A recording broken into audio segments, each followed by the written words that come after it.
YouTuber Atta Halilintar dan artis Aurel Hermansyah dikabarkan memiliki hubungan spesial. Seperti dilansir dari Kompas.com, kedekatan Atta Halilintar dengan putri sulung Anang Hermansyah, Aurel, akhirnya mulai membuat penasaran orang tua Aurel.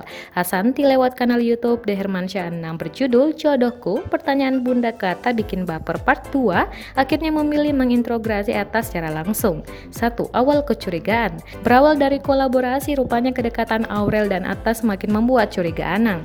Anang mulai bertanya-tanya kenapa anaknya sering keluar rumah dengan alasan membuat konten tapi tidak membawa kamera. 2. Perubahan sikap Aurel. Saat orang sedang jatuh cinta, mereka biasanya akan memilih untuk lebih banyak menghabiskan waktu bersama orang yang dicintai. Sikap Atta dan Aurel juga mulai berubah. Perubahan itu juga yang ditemukan pada sosok Aurel. Jika sebelumnya Aurel akan membantah ketika pertanyaan orang tuanya mulai menjurus pada hubungannya dengan Atta, beberapa minggu belakangan ini Aurel justru memilih diam dan hanya menjawab dengan senyuman. 3. Mulai merasa penasaran.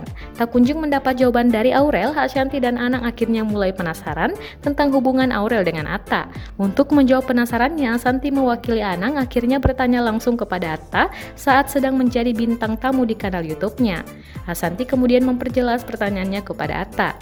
4. Atta akhirnya ungkap hubungan dengan Aurel. Sempat menghindar untuk menjawab, akhirnya Atta yang langsung dicecar oleh orang tua Aurel memilih untuk memberitahu. Meski hanya lewat isyarat bahwa hubungannya dengan Aurel lebih dari sekedar teman. Kalau teman gak ketemu tiap hari juga sih, kalau teman sekolah iya ketemu tiap hari, kata Atta serius.